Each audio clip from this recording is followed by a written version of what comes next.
Welcome to Hutton Orbital, home of the Big Aerial, Cubicle 3 and Gusto the Clown.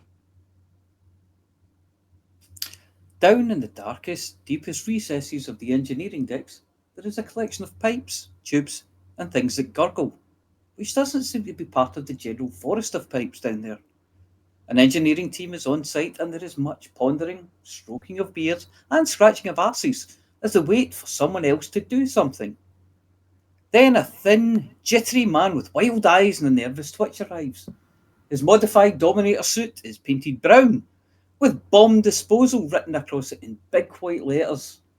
As he approaches, the device visibly shaking, the twitch gets worse, and when someone coughs softly, he yelps, raises his shield and falls into the fetal position. As he stretches away, technicians hose the suit out and put some other hapless mug, not the good kind of mug, into the suit. This one is either made of sterner stuff or doesn't understand the seriousness of the situation.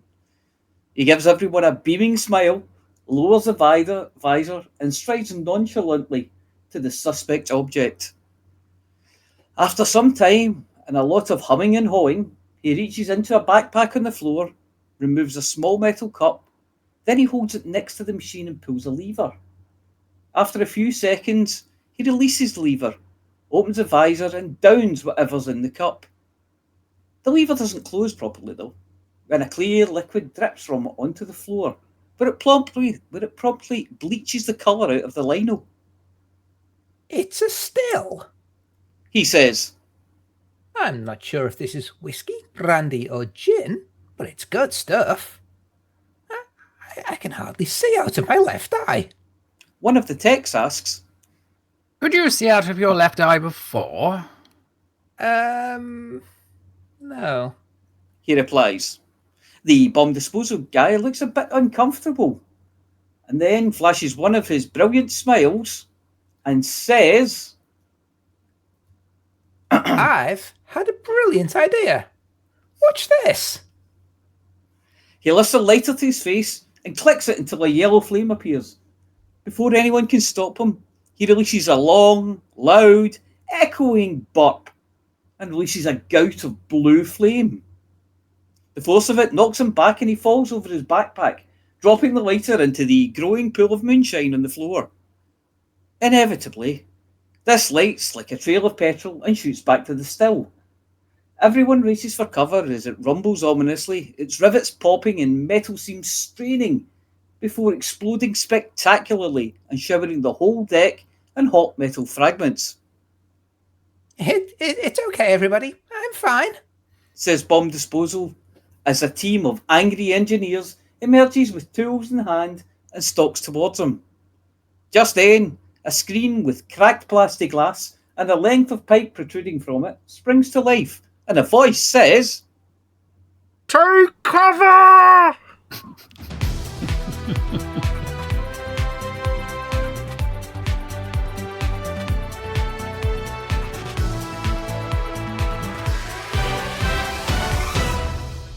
Welcome to tonight's show. I'm Rudolph Hucker, and I'm keeping my head down. That was my best still. I'm Wilma Fingadoo, and it looks like I'll be sober for this show. I'm Mia Harkness, and I'm scratching my arse like those engineers. At least I think it's my arse. I'm Norma Snockers, and I've knitted myself a flak jacket. I'm Mike Rochburns, and I wonder if there's any of that moonshine left. And I'm Sandy Crevice, and I've given my helmet a good polish, just in case. Oh, the mind boggles. Right, I suppose we ought to get on to the moderately, slightly less explosive headlines. So, bong. When the stations are rocking, be careful with your docking.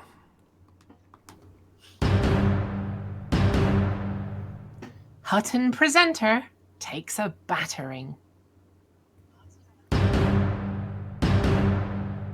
Colonisation clarity as Brewer brings an update.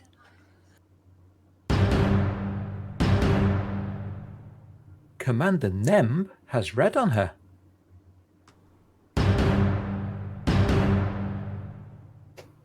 Soloists complain about squadrons. Again. Innovative geyser tech as Hutton issues warning. And there's nothing innovative about the state of Hutton, but I try and make sense of it all.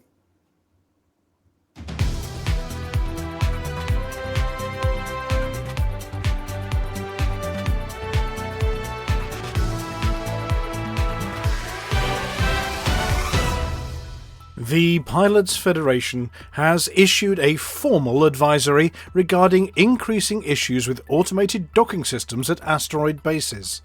The problems, described as navigation ambiguity resulting from structural non-uniformity, have led to multiple minor collisions, some spiralling, and one case of a ship becoming lodged between two bulkheads marked "Not an Exit."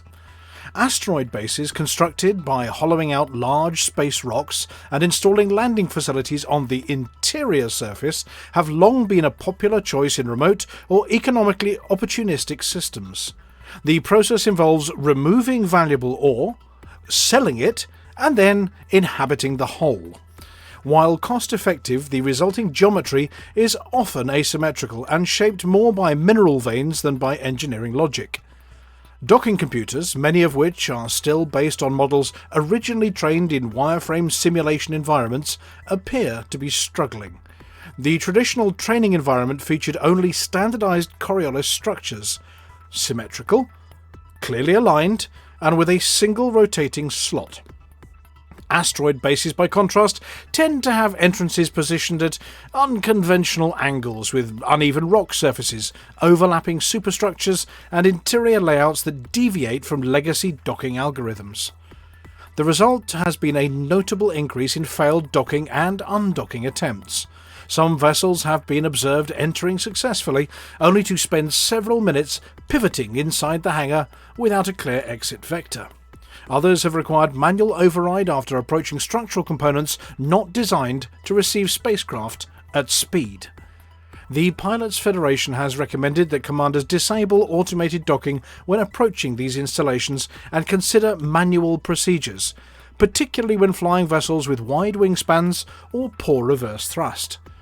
A spokesperson from Remlock Insurance confirmed that asteroid-related scrapes are now categorized under structural irregularity and advised pilots to review their coverage before approaching any base whose name includes the words mine, quarry, or rock. Design teams from Brewer Corporation declined to comment on the matter, noting only that space is three-dimensional and that pilots should be using all of it.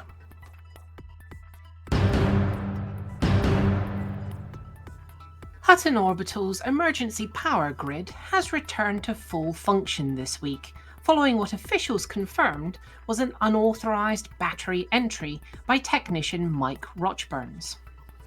The hair-raising incident began when irregular readings were reported in one of the station's main capacitor arrays.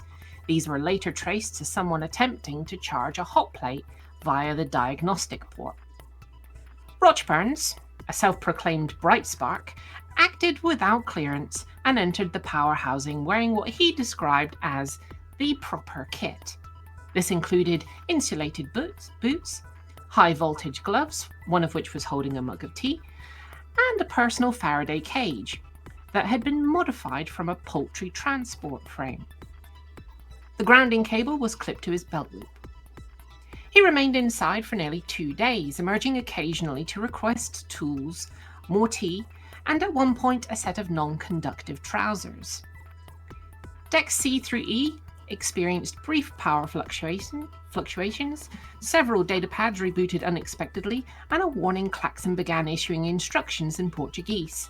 The internal fire suppression system activated twice, once in response to smoke, and once principio geral. Of course, he religiously followed the one-hand rule to prevent electrical current passing through his dicky tucker. Unfortunately, he forgot the one hand and not a foot rule, which sent current shooting up one leg before exiting via his fingers and, en route, causing his gusset to catch fire. Fortunately, his rubberized suit was described as a bit sweaty, which, in a rare case of bodily humidity working in one's favour, helped prevent the flames from spreading. A spark from his fingertips arced to a nearby control panel, which has since been playing Jerry Lee Lewis on repeat. CCTV recordings of the aftermath were described by station staff as an illuminating experience, with Mike clearly exhibiting signs of shaken nerves and a rattled brain. Audio picked up him muttering something while extinguishing his groinal area that sounded like it started with "goodness gracious." He was last seen hosing himself liberally in the crotch with a portable CO2 unit.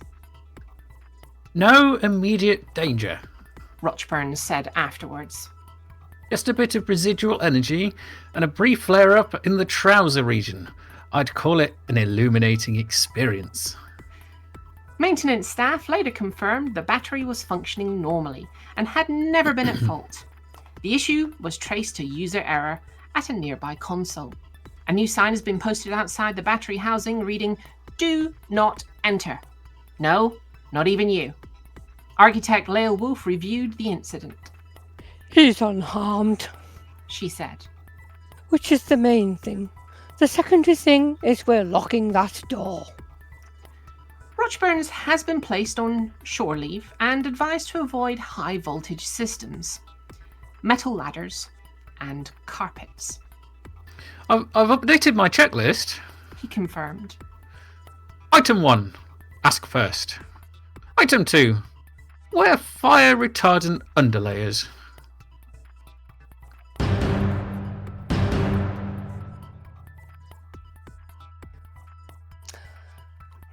The Pilots Federation Colonisation Department, working alongside Brewer Corporation, has announced a sweeping update to how new station facilities are brought online.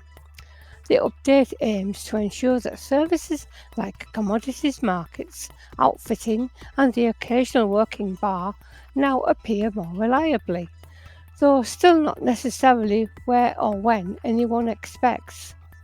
Until now, some station services were refusing to activate at all, while others sprang into life spontaneously in stations that lacked walls. The new approach promises a system that is, at the very least, deliberate. Under the changes, a commodities market will appear by default at most ports.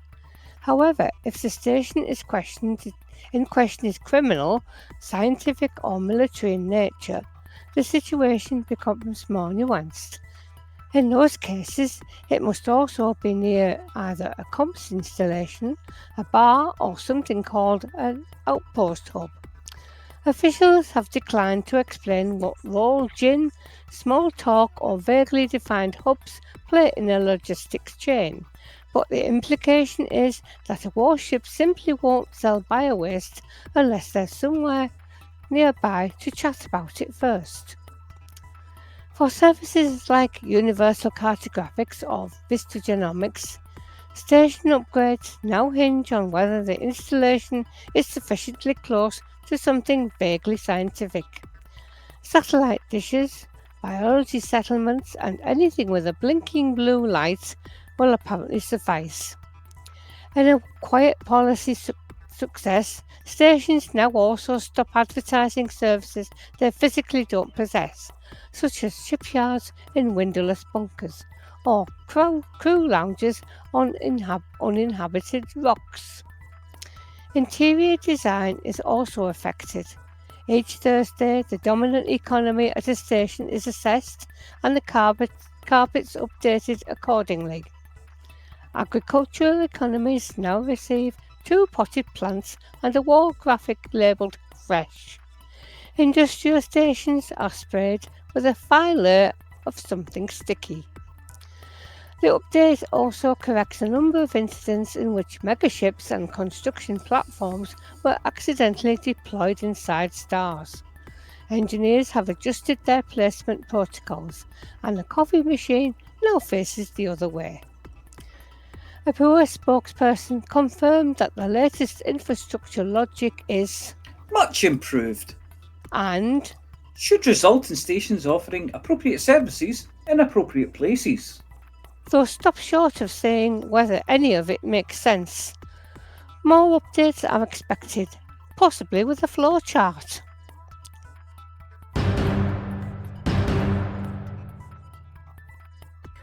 Commander Nemb, no, sorry, we're not translating that for you as we'd get taken off air, has been admitted to the Hutton Infirmary and handed over to the tender ministrations of Nurse Wyeth today after an incident of industrial-scale gardening went catastrophically wrong. She is reported to have red on her, numerous breaches to her hull integrity, and a wrist that appears to have an extra joint in it. Medical staff described her condition as lumpy but largely repairable. The commander had been assisting in seasonal maintenance of the ornamental gardens at O'Connor City and Van Marnenstar, part of a joint initiative to remove invasive carnivorous vineweed and prepare the site for the station's artificial spring cycle. This includes adjusting light levels, refreshing soil chemistry, and discouraging the previously authorised program involving automated pollinator drones. The work involved thermal shears, a high-pressure compost recycler, and, according to onlookers, an overconfident stance on a slippery slope. The incident occurred when a tangle of dormant vineweed, believed to have been properly sedated, reactivated unexpectedly during a root extraction.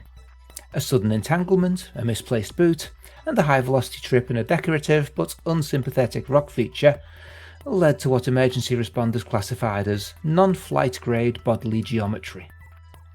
Despite speculation, medical staff have confirmed that the 2 red marks on her forehead are simply the early formation of her horns and are not related to the injury sustained. This development was expected and entirely unconnected to any recent exposure to fertiliser vapour. Her long-suffering husband, Commander Ed Hunter, issued a brief statement while carrying her portable Hutton badge-making kit. She does this, he said, every spring, every bloody time. I've told them not to give her the shears. Nurse Wyeth today has confirmed that the patient is in a stable condition and responding well to advanced medicines. There. She was heard to say.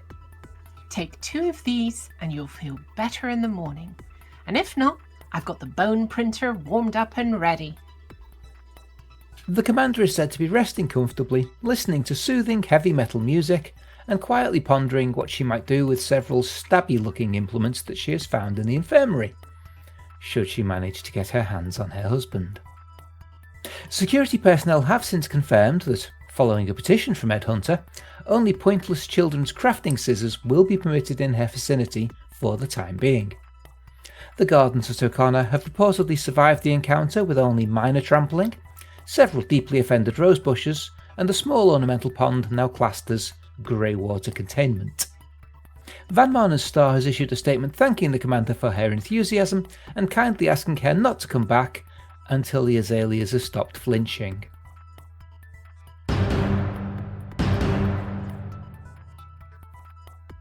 The Pilots Federation has released further details about the forthcoming Vanguards update, aimed at enhancing the experience of squadron membership.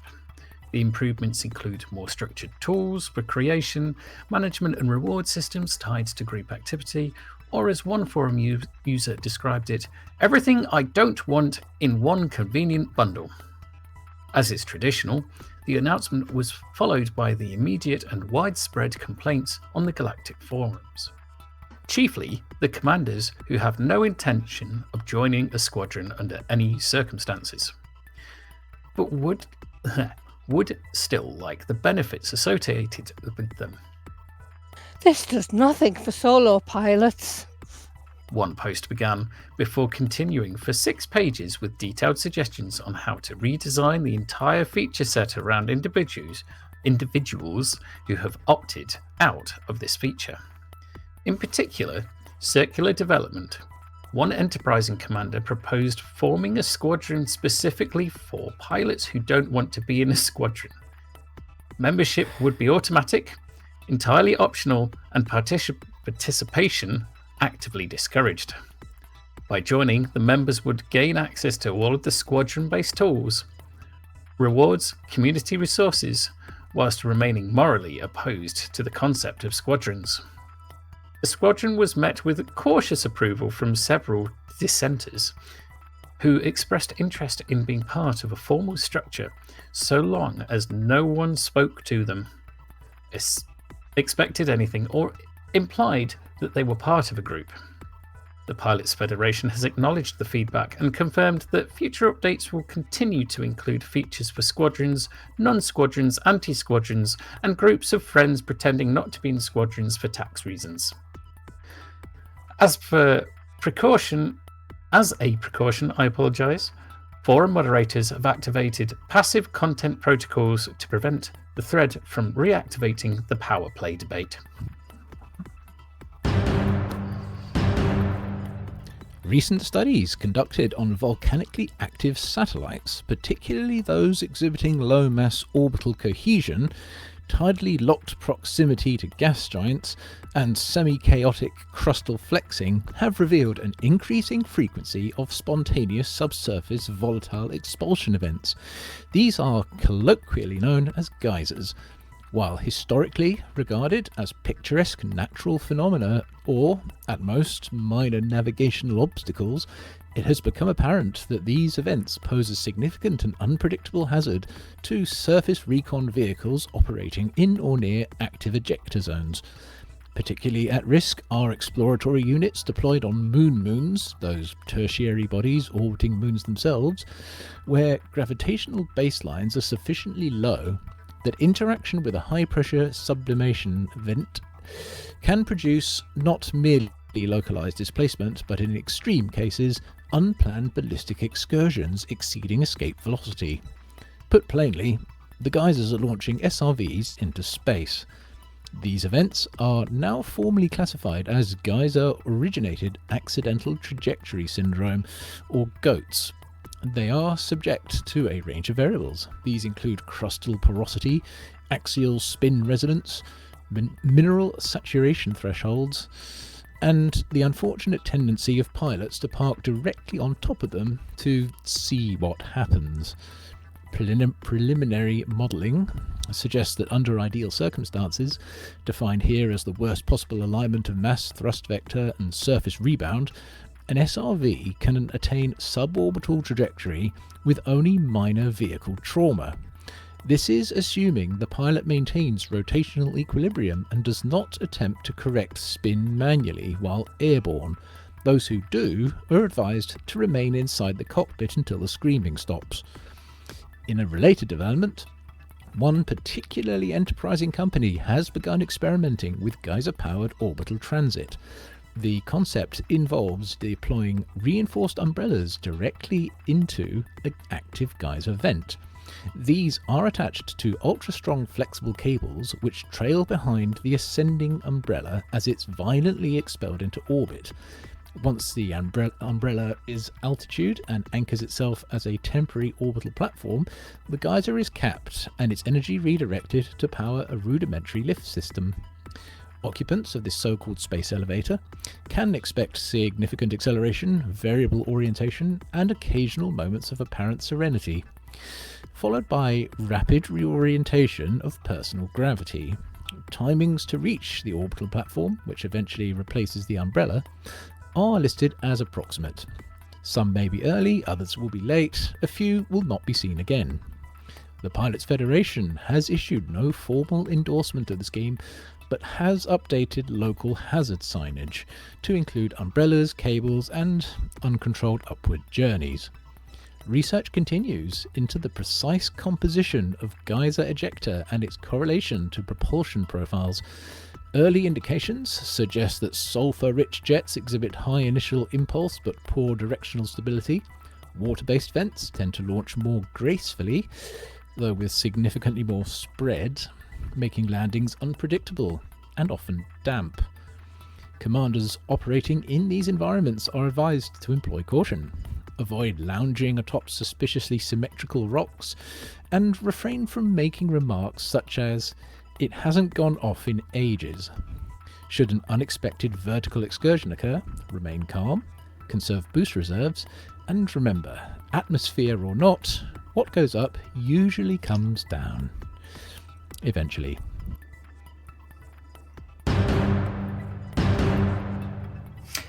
Welcome to the Hutton BGS bit, where we ask NEM to tend the BGS contemplative garden, and then wait for the screaming and shouting and swearing to start. What is a jib end anyway? Expansion goes on much as it has these past 4 weeks. Round and round the galaxy goes, where Hutton expands, nobody knows. Weirdness ensues in Wolf 294, where we are simultaneously expanding and retreating, while infrastructure failure brings everything to a halt. It's an EDF system anyway, so just leave it.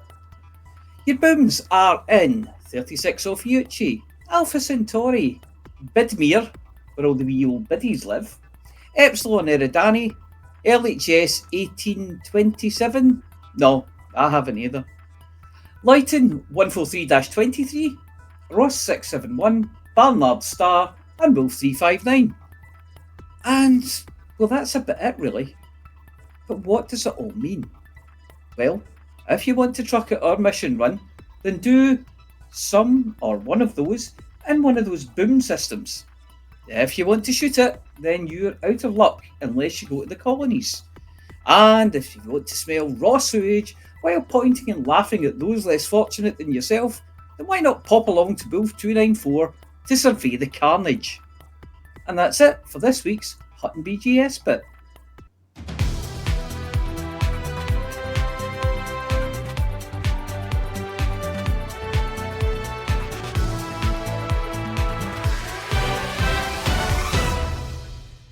And relax. See, all of that news is based in fact. Can I just check something? Go on then. I distinctly heard Mike Rochburns apologise for something. Is this a union matter? Wait, I did what? You apologise. No. Yeah. There was no apology. No. What? No, I didn't think I apologised for anything. I was being helpful. You started reading a line and you went, "Oh, I'm sorry, I'll do that again." Oh, yeah, I guess. Oh, you're right. Yeah. It wasn't. Oh dear. Oh, it was a you non-unionised onions I tell you what, you can explain it all to the apology onion. Yes. We'll be out to see you shortly. You mean me, or you're not an onion? I've been misinformed. Yes, you've been dreadfully misinformed. Yes, the apology onion will be around to see you later, young man. In triplicate. Yes. Yeah. I would like to, in my official capacity, offer an apology to Sandy Crevice for not highlighting one of his lines in the intro, and then having to sit and go. Well, it was well covered. I mean, Amelia, it was nearly seamless. Yes. Yeah. Very nearly. But no, all of the articles this week are based in fact. I mean, we would like to wish Commander Nem a speedy recovery from the gardening incident. There is more about that later. We've had to reshuffle the show a little bit this evening, so it's a little bit chaotic. But what we decided to do, having got the news, was actually send Amelia to find out about these dangerous vines that attacked Commander Nem. So we do have a report from Amelia about that coming up in a little bit. I hope. A little bit of a reshuffle because we're going to do that, and then we're going to go to Flossy, and then we're going to, you know what I mean. We're going to shuffle the show around a tiny bit. And we've also this week had a request for some new content, or new old content. Old, new? You know what I mean. Something we did before, but haven't done for a while. This is all Dead Meat's fault, I think. Was it Dead Meat, Flossy? Yeah. Yes, Dead Meat. Yeah. Dead Meat. He said he missed, I mean, this is now our 493rd show, possibly, plus or minus a few. And yeah, back in the day, we used to have a little segment, and yeah, I think you recorded a few things about people's horoscopes. Yeah, because they were called horoscopes. Horoscopes, yes. Yeah. In your alter ego as Mystic Flossy. Yeah. Yes. But we realised that we hadn't actually read anything other than one for each of the various horoscopes, and never asked you to come back and read another one for particular made-up birthday-related shenanigans in a while. So I believe somebody spoke to Mr. Dusty about getting you a theme tune for this one as well. So we do have a theme tune, and we do have a picture of you consulting with Alan the Space Aardvark, because apparently Alan's birthday is sometime between March 21st and April the 19th, which would make him Alan the Aardvark's an Aries. That's the one. So first things first, here is a picture on screen right now of Commander Flossy and all of us watching, and Alan the Space Aardvark. I think Look at that. yes, about to tell. It's an accurate representation of both you and Alan. And your crystal ball and the rest of us somewhere. Yeah, there's dead meat with not much hair in the background there on the left.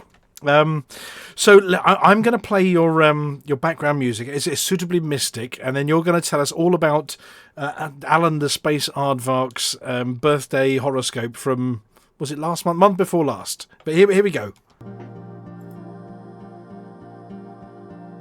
Aries, March the 21st to April 19th. You are going on a long journey. Your fuel scope will overheat this week while you're trying to impress someone by pretending to understand neutron star boosting. Spoiler, you don't. A chance encounter in a Coriolis station's lavatory queue may lead to lucrative trading opportunities, or possibly athlete's foot. Well, there you go. Especially for Commander Deadmeat GF, who is looking whelmed.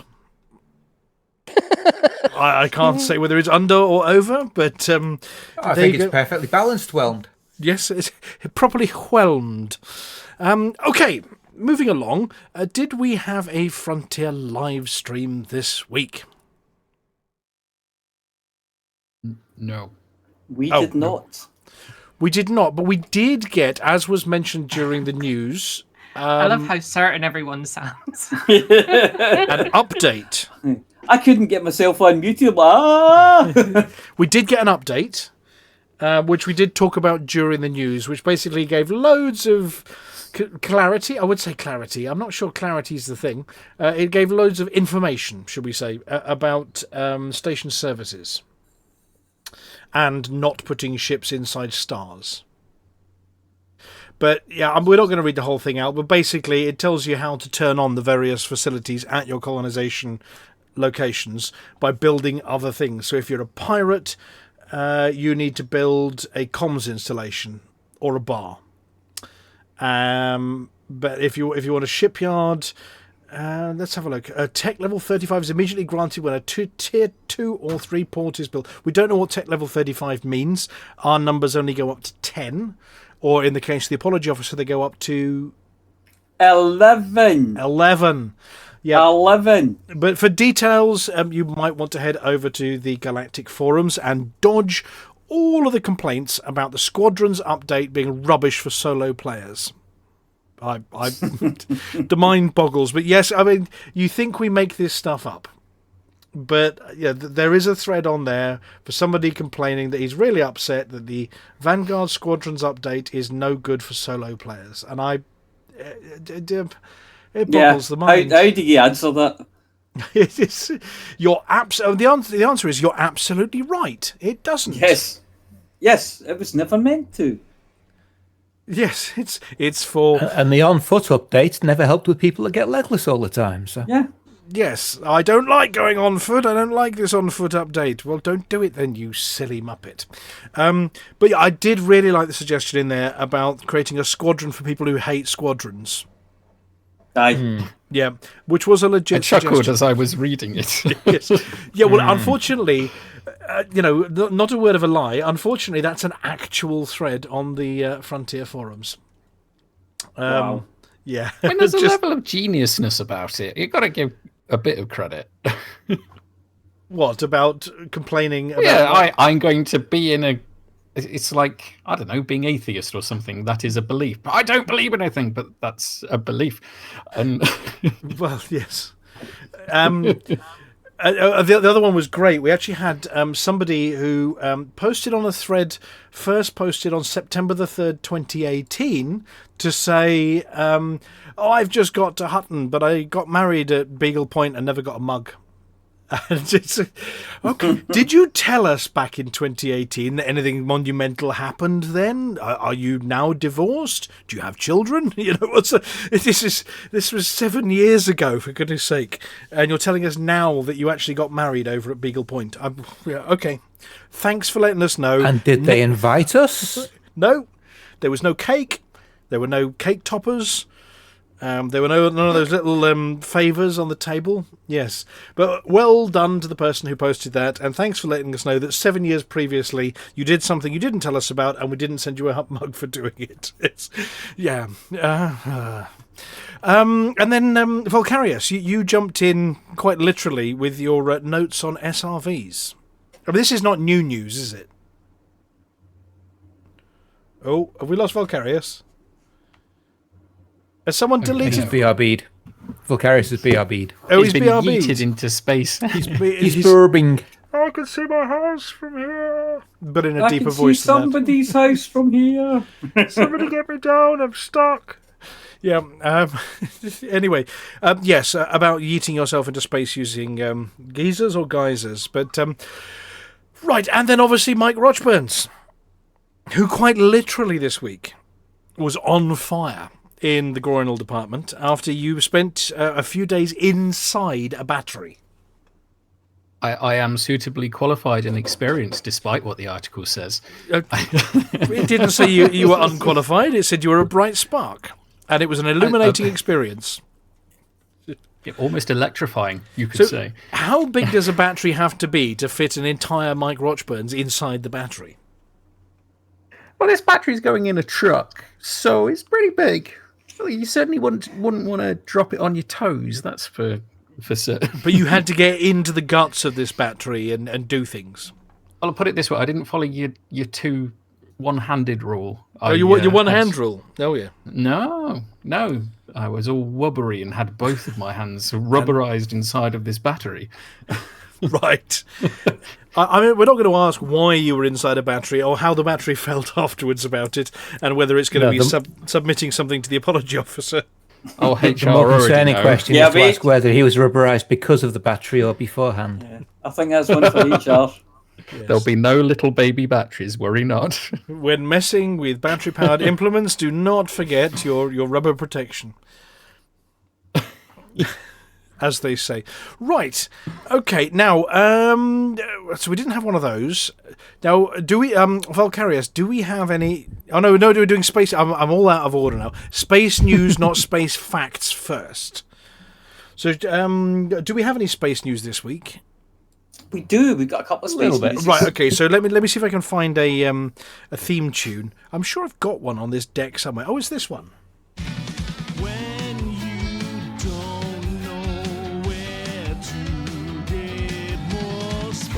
Space news, space news, space news, space news, space news, space news, space news.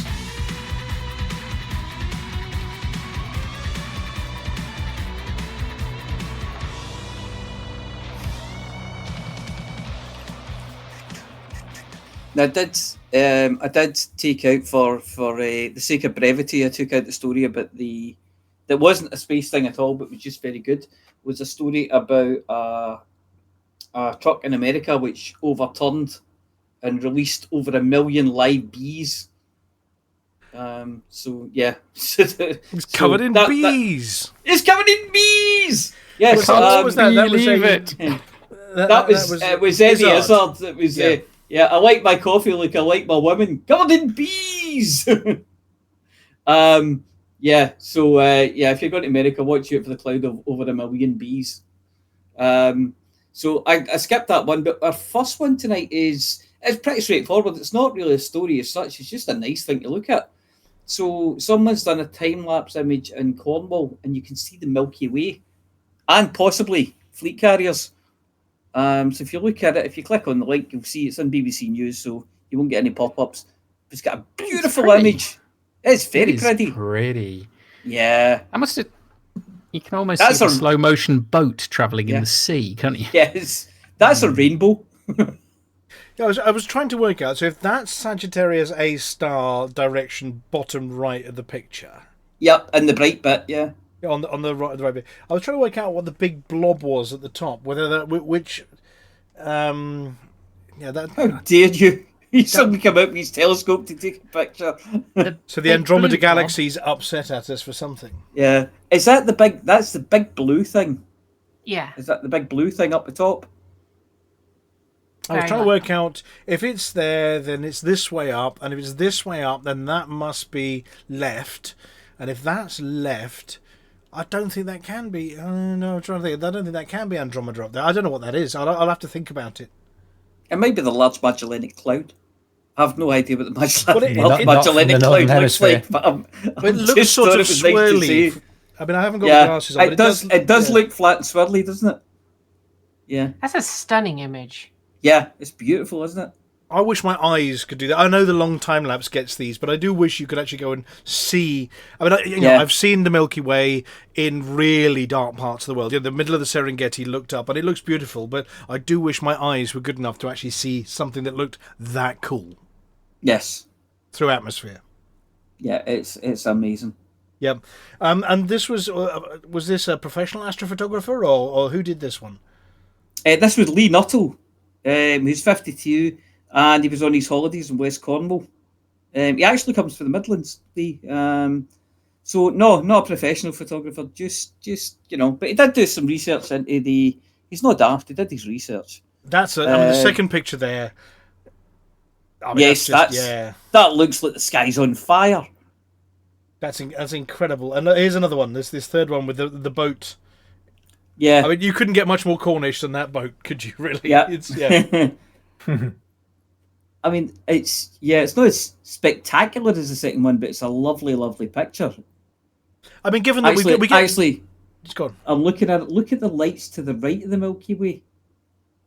See the two reds with a yellow in between and a blue above? Yeah. Yeah, look at those. I wonder what those are. Is Could it be that stars? Orion?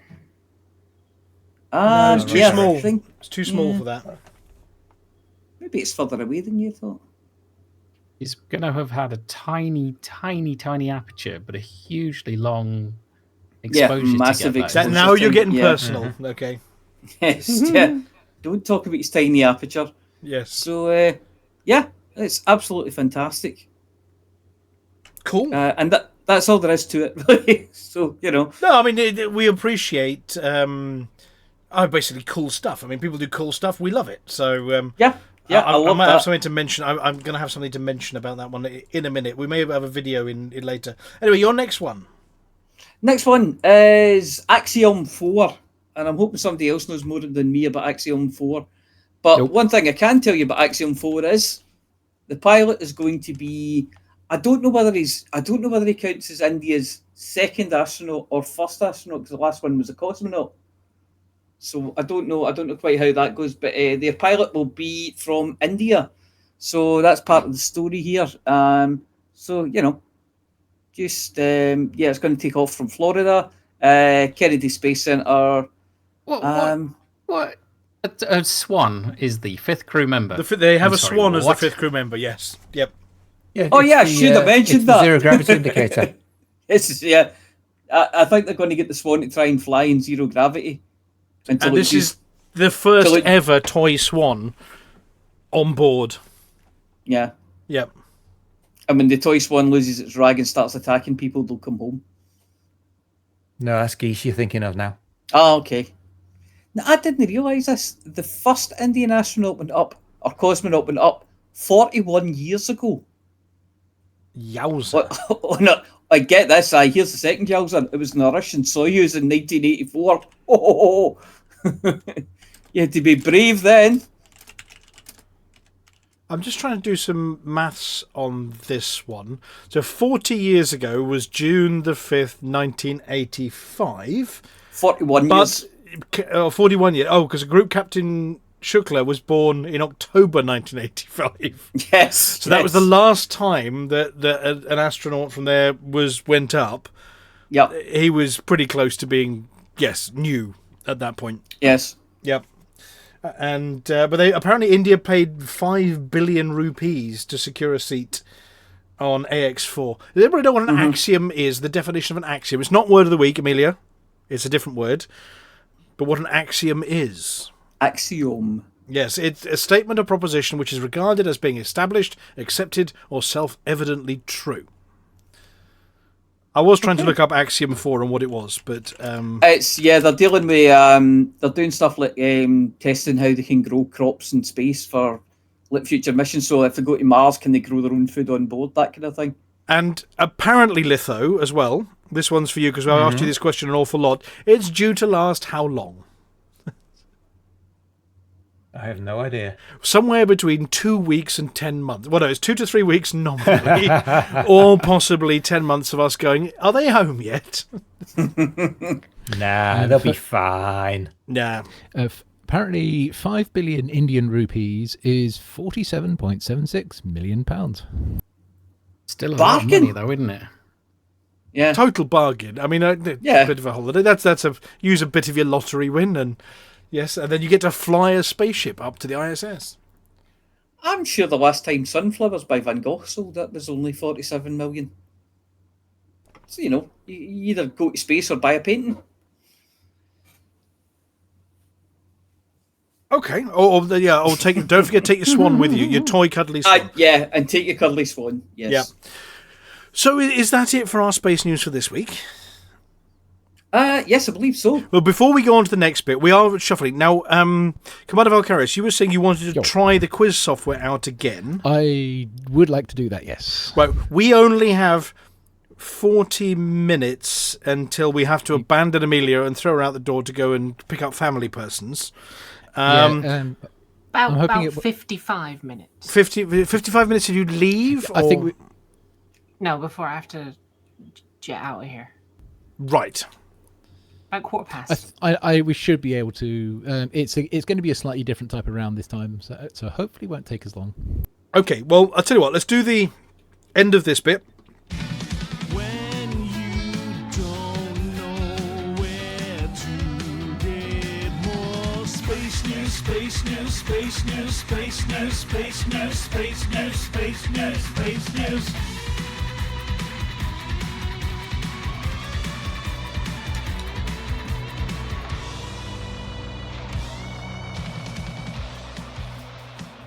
Right. Amelia, you do the little thing. Do we have a word of the week? Oh gosh, I'd almost forgotten. Yes, we have a word of the week. And what is the word of the week? You actually want to know what the word of the week is? Oh, I see. The word of the week this week is ratoon. Ratoon. And what does that mean? A small shoot growing from the root of a plant. Ah. And can you use it in a sentence, please? Oh, you just watch me. Sandy's bonsai tree was festooned with ratoons. We need to roll all over the R's or something. Roll all over the R's. Roll your R's, yes. His R's are on fire. Bread rolls. And if you're curious about the spelling, it's on the headline on the Twitch stream. I did, in preparation for this, ask Mr. Dusty what a ratoon was. Uh-oh. Oh, no. What did he say? And Mr. Dusty says a ratoon refers to a rogue extra item, typically an unexpected or additional entry in the show. Oh, not additional item in a bagging area. Yes. A bonus reason for ejection into space, apparently. If it wasn't in the script originally and it goes bong, it's probably a ratoon. Right, okay. Well, did you say it was scrolling across? It is scrolling across the screen. I can see it here. Okay, so instead of the space facts... I pressed the buttons and everything. Yeah, word of the week, ratoon. It's actually impossible to say it without rolling the R on that. Not since hearing it. Ratoon. Ratoon. I don't roll that. Ratoon. Yeah. If you're from Glasgow, yes. If you're from Glasgow, that's where you go for a night out. Ratoon. I thought the tune was up northeast, but anyway. It's in the tune. Around the rugged rocks, the ragged rascal rattooned. Yes. I can't say them. Moses dear. supposes his toes are roses, but Moses supposes erroneously. But Moses supposes his toes aren't roses, as Moses supposes his toes is to raccoon. Crumbs. Are we just doing limericks now? Fuzzy If I duck. don't boil Does he? oil, Does he I- what? Yeah. Okay. Right. A pheasant plucker and a pheasant plucker's mate. Okay, for the benefit of our listener, instead of the space facts bit, Vulkarius, let's give this a go, and we're going to have to rocket through these ones because we've got to get Amelia out of here. So, how does somebody take part? What do I have to click? What am I doing? So you're taking the link, which is in Studio 5 at the moment. In Studio 5? Yes, I've got that, yep. Yes, somebody has to tell the audience where it is, because I can't. Okay, post links in the audience, chat. if you want to take part in the quiz, interactive Hutton quiz, Not. I meant copy paste it into the chat. There we go. That's what I'm talking about. then you need to go to quiz.iniv.space, yep. And I am going to call one up on screen here for the quiz. It says choose a name or remain anonymous. Ooh. Yeah. If you name that one Studio 5. No, nobody else. No, don't tell them, otherwise they'll all do it. I'll put something else in there that's It's fine. obviously me. But everybody's called David. That's why it's Dave Con. Yes. Okay. I've put real studio in that nobody saw. There we go. Nobody think else we're do good. that one. Yes. And if that works, it should go to presenter. There we go. Yes, yours is in presenter mode. Right. No, It says anyone else, if you- upcoming. That's right. Yes, that there we is- go. Well, that is indeed the case. Well, everybody else, just give them a second. If you want to take part in the quiz, you need to go to quiz.iniv.space. That's it. And Yeah, I've got a little intro with that mentions it, so it should give some time for people to join. Okay, go ahead. Brace yourself for SQL injection. That wouldn't be the first attempt, and it survived the previous one. And so. 8008S is not allowed, nor is 8085. Well, I've even got a word about that as well. It'd be best if I do the Go on intro, then, you to do be your honest. intro. Welcome to another Hutton Orbital Space Facts Quiz Special, where this time it's a round full of picture questions. Yay! If it works, everyone is welcome to join in by opening a new browser or using a mobile device to bring up quiz.iniv.space. You can enter a name if you'd like everyone to know who you are, but no worries if not. Anonymous entries with excellent scores will still earn a place on the scoreboard. Ina Bushman says, "How do we play? See the link that's 2 messages above yours. Click on that open that in a new browser window. Enter a name." And we'll start in a moment. And as Inner Bushman was here for at least the last 2 quizzes. If you haven't worked it out by now, Inner Bushman, yeah. Speaking of the scoreboard, questions will also now be graded far more generously. Answers are worth up to 3 points this time, where either loosely or technically correct answers score 1 point, closer or more specific answers score 2, and exact answers score 3. For example, if you see a picture of Hutton Orbital and the question says, "What station is this?" answering outpost... Is it boobs? Questions at the end.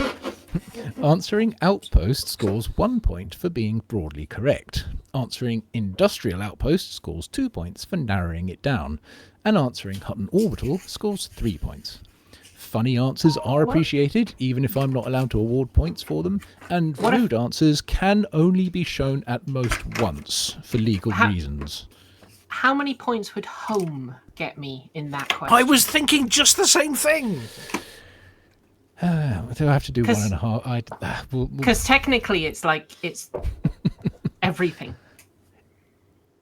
It's not a bad Let's answer. play it actually. and see what happens.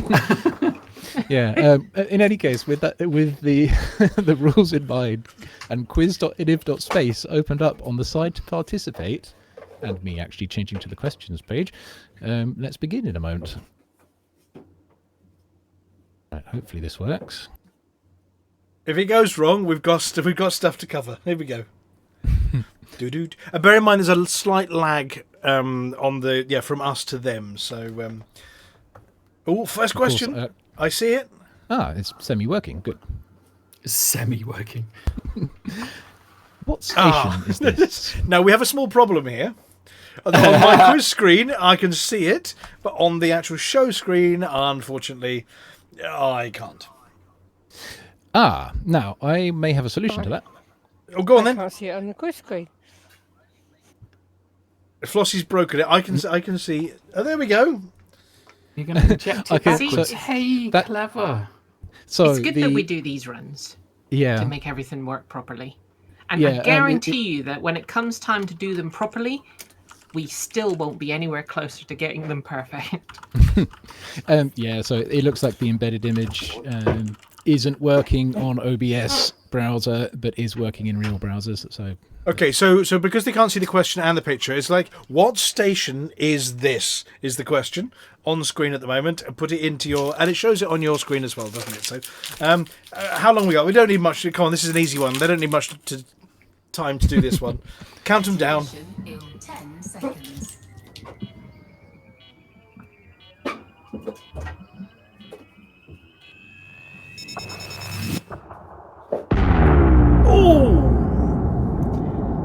I love that sound. It's your Zen sound, isn't it? It is. It's my happy place sound. Hooray! I got one right. Woohoo! I got accepted. Oh.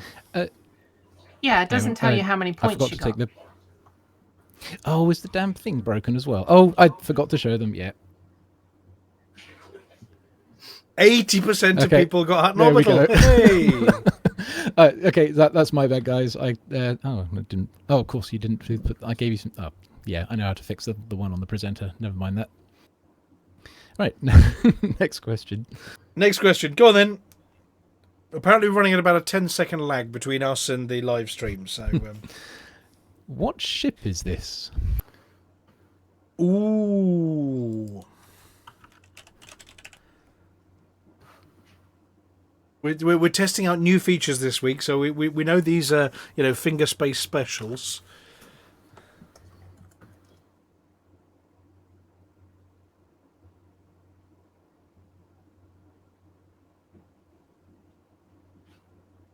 Right, there we go. They had enough time. Go on, count them down. Do do do do do. Detonation in 10 seconds.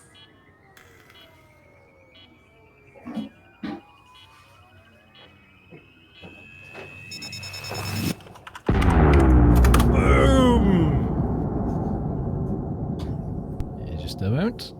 We still Yes, need you more did space the for enter answers. thing.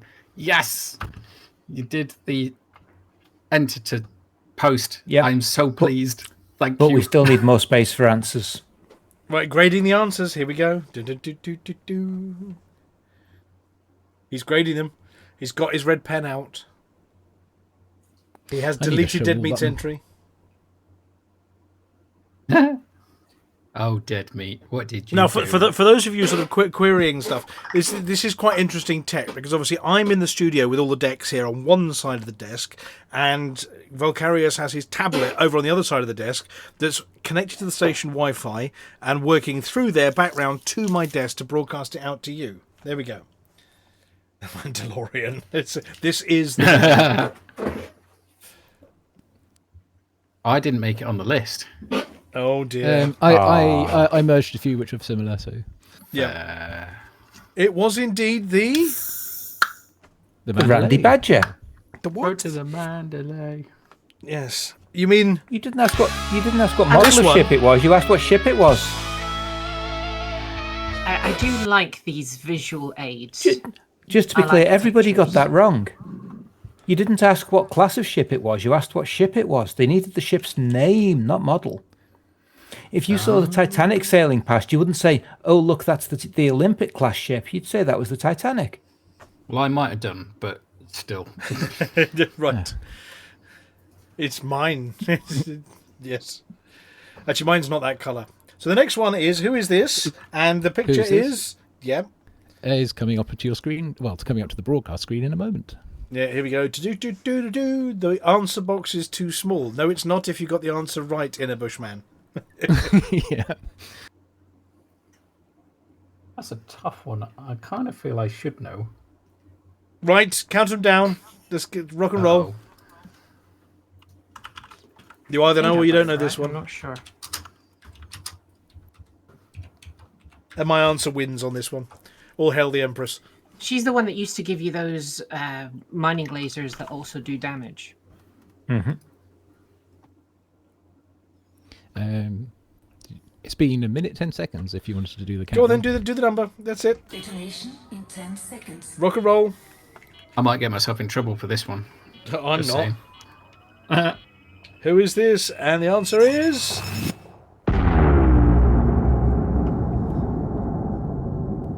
Coming in a moment. Grading the answers. Dun, dun, dun, dun, dun, dun. There's only one right answer. And it's mine. Oi.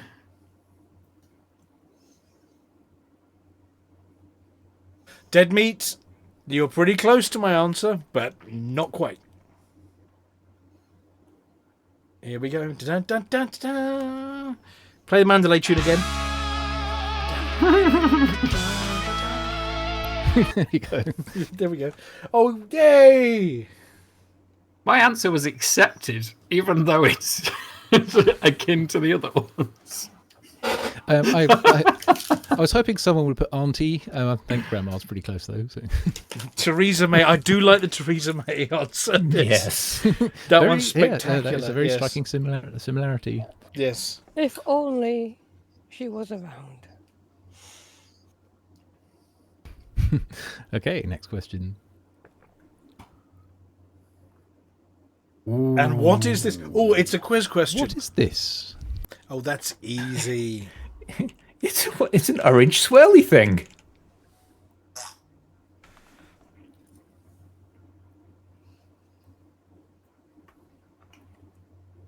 Right, count them down. Come on, that's easy. Detonation. What is it? The thing in the foreground or the background? Because there are two things in the picture here. I can't remember. Either or. I have a picture of this on my wall downstairs. As you do. What's the thing in the foreground, though? I can't remember. I can remember the background one. I can't remember which nebula this is. Oh, this is one of the It's on the first tip ones of I my went tongue. to. Yeah.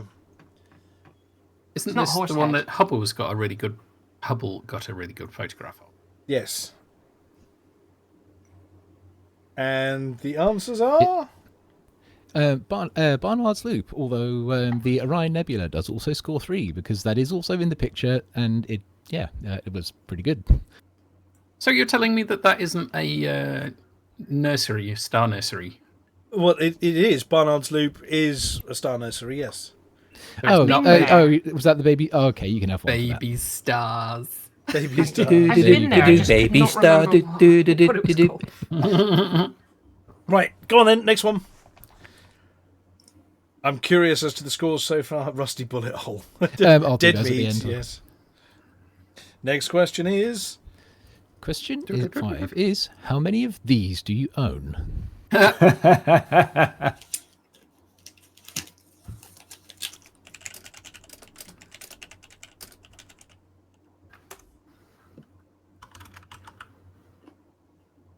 Detonation in 10 seconds. 3, 2, 1-ish, maybe. Boom! This is one I of the get- ships I would I get love to own, goosebumps. but I cannot be bothered with the grind. I've got one of these. I never use it. Same.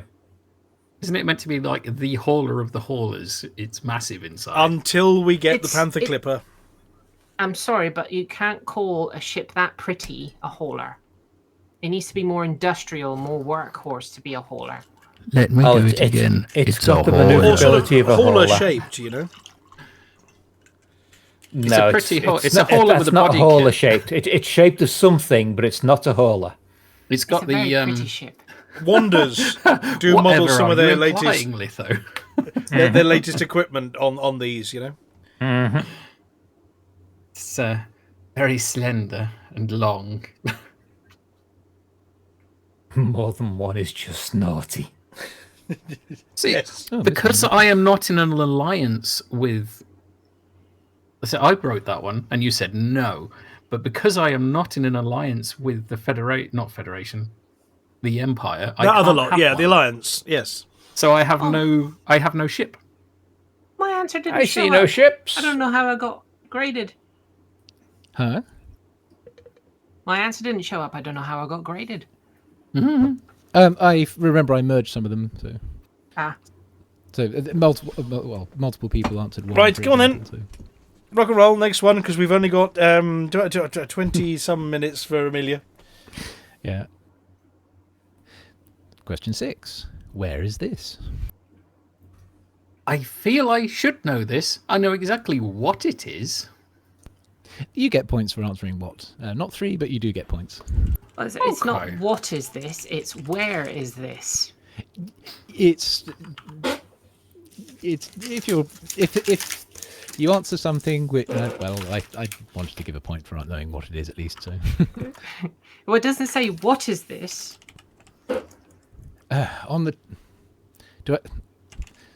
So on technical correctness, do I have to score 0 for people who answer what it is instead of where it is? The Quizmaster's answers are final. I mean, technically, if you want to be accurate, because, the question is, where is this, not what is this? Where is it? Well, that's in space. That's general, small points. On a planet, once again, general, small points. In a system, maybe 1/2 a point, but there is somewhere specific that it is. And actually, I wasn't specific enough. I did not give the latitude and longitude. Right, go on then. Countdown. Detonation in 10 seconds. Yeah, well, it did. That's exactly what happened there. And then a dome appeared. I mean, it's not like the question was, what planet is this? Is it now permanent locked again? Right, we need about 12 minutes for Amelia, so we've got to rock and roll. Don't Grading worry, the we've got answers. more than I've got 35 minutes according to my clock. And 12 to read it, so I'm keeping an eye on the time, You're panicking, don't worry. What? We wouldn't want Flossie to do that. She's got the big skillet again this week, haven't you, Flossie? If need be, they can wait a little while longer. Don't worry. A planet in space. Proteus wave ground zero. Fair. The planet with the Thargoid thing happened. Well, that's not a bad answer. Oh, actually, no. Yeah, I misgraded that one. Yeah. Hip something or other is probably a little too vague. Hip 24060 was close. Yeah, It was that was pretty close. close. A planet in space. Yes. Right. Well done, those that got 22460. Is it now permit locked again? I think it is permit locked again. Here we go. Next the planet is, yeah. Yes. In credits, how much do these cost? I actually don't know this answer because I still don't own one.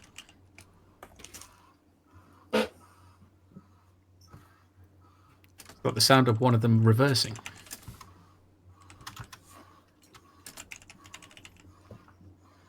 Detonation in 10 seconds. 10 seconds. And no, that is not one of the new squadron carriers. That is a good old-fashioned, normal fleet carrier. It wasn't me.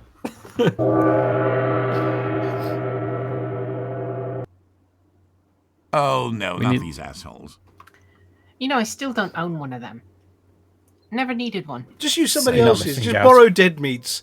I think Dead Meat finished building a nice Orbis station this week as well. He sent out some congratulations to people that helped him, particularly Commander Hardy, I believe, for all the efforts on making the new Orbis in...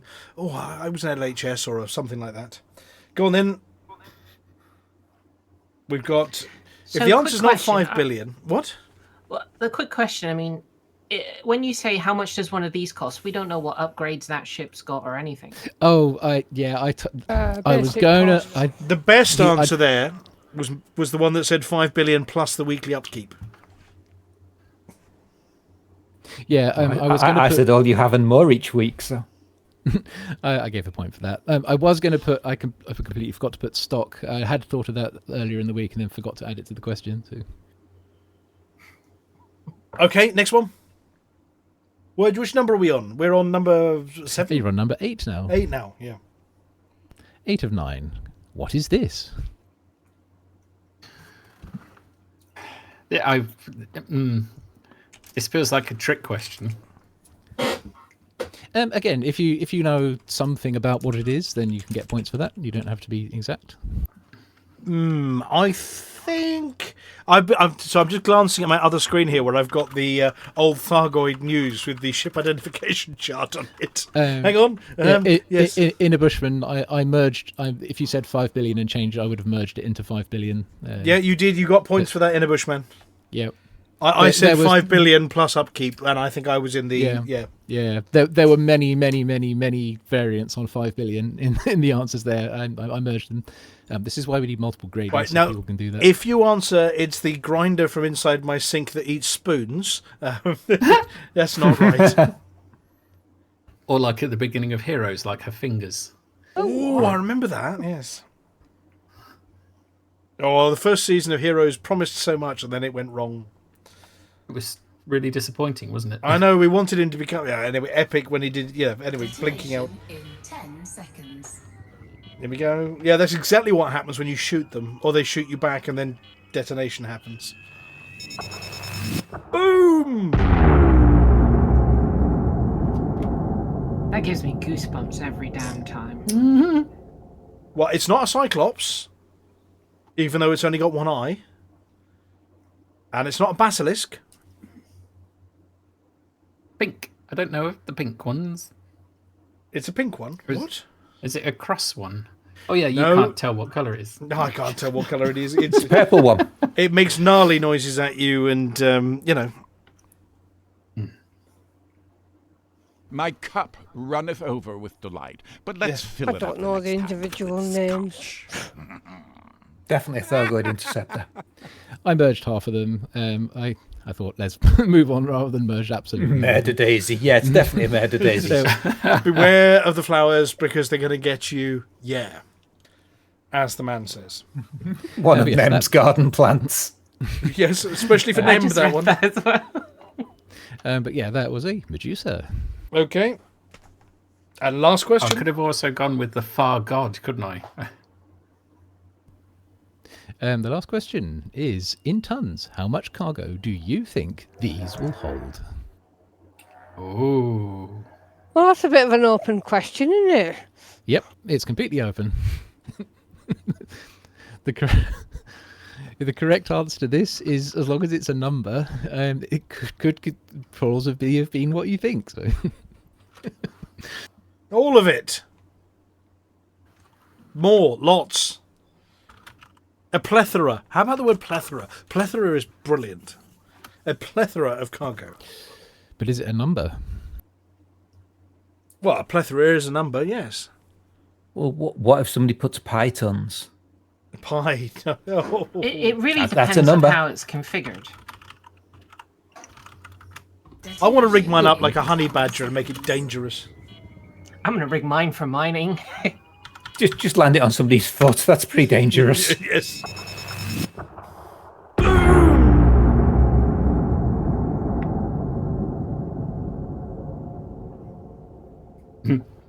Ratoon.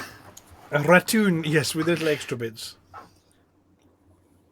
I just said it because I saw it on the scrolling. Put it in the burger for the vegans. You want a ratoon burger?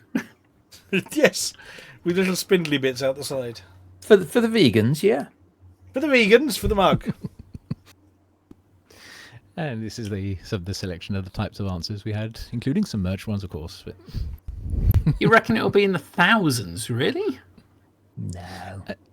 Because like I'd have thought it would be. I reckon around 1,000 to 1,200. The 1,000, 1,200, I agree with. Yes. Yeah. What's the Type 9 then? Because I thought that was like It's just shy of 800.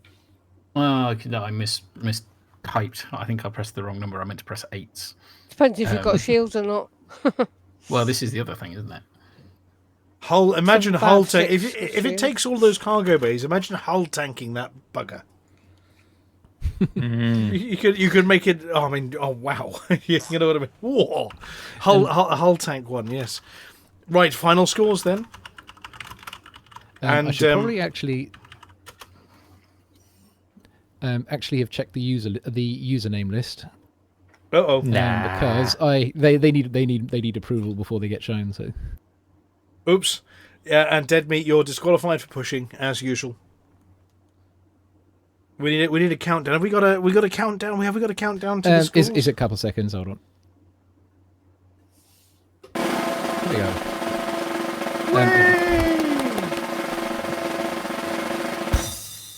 We have Inner Bushman at top with 23 points.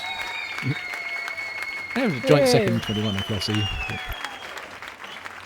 Oh, I mean, I do not mind holding joint second place with Commander Flossy. Studio boobs. No, Studio B8. Congratulations, everybody.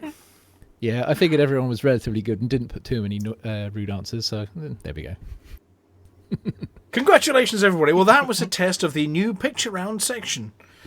Yep, and I found that I need to open OBS again and be sure that stuff works in OBS. So. Yes. Okay, well, I'm going to hide that screen now. Thank you very much. We don't have a theme. We do need a quiz theme tune. I think we do need to sort that one out, but not for now.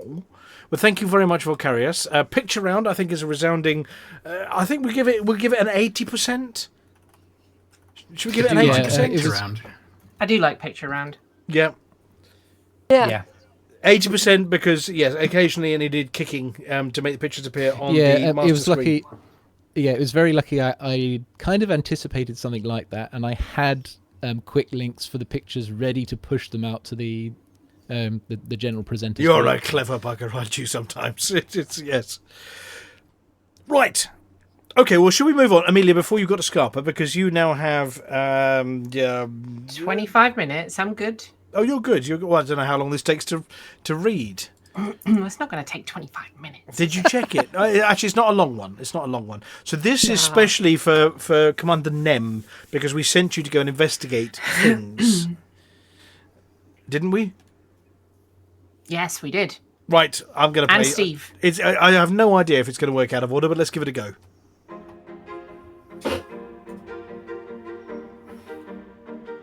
You are about to listen to Amelia Hawke. She tries all the galaxy's most dangerous rare items, so you don't have to.